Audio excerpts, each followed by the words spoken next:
నమస్తే. అసలు ఈ వీడియో చేయొద్దనుకున్నా కానీ తప్పట్లేదు. 'తనికెళ్ళ భరణి' గారి మీద నాకు huge respect. As a actor గానీ, ఆయన హ్యుమానిటీ గానీ, డివోషనల్‌గా ఆయన స్ప్రెడ్ చేసే ఇది గానీ, అండ్ మోర్ ఓవర్ ఇంకొకటి నేను బాగా చూసింది ఎక్కడంటే 'ఇంపాక్ట్' ప్రోగ్రామ్ అని చెప్పి గంపన నాగేశ్వరరావు గారు పెట్టేది. మ్యాక్స్ తెలిసుంటది. అయితే దాంట్లో ఆయన మోటివేట్ చేసిన విధానం వీడియోస్ కూడా బయట వైరల్ అయినాయి మంచిగానే. అది పక్కన పెడితే ఇండస్ట్రీలో కానీ యాక్టింగ్ పరంగా కానీ హ్యుమానిటీ పరంగా కానీ మంచిగా ఉండే. కానీ ఏ కారణం లేక డబ్బులు తీసుకొని ఎందుకు మీరు ఒక స్థాయికి ఉన్నారు? ఎందుకు ఈ ప్రమోషన్లు మీకు తెలుసా?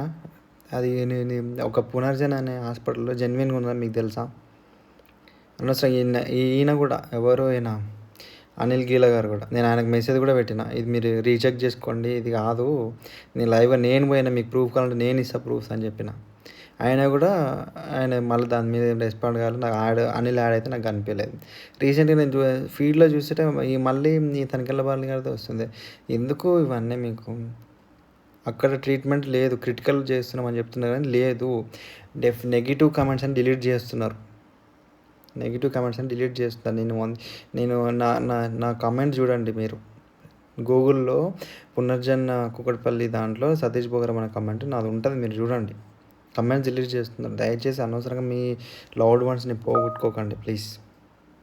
అనవసరంగా ఇది చేసుకోకండి మీరు.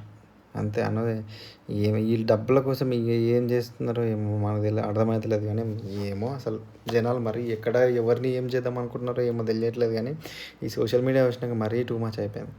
ప్లీజ్ దయచేసి ఎవరన్నా ఈ క్యాన్సర్ పేషెంట్స్ ఉంటే మాత్రం ప్లీజ్ అబ్బా చూసుకోండి.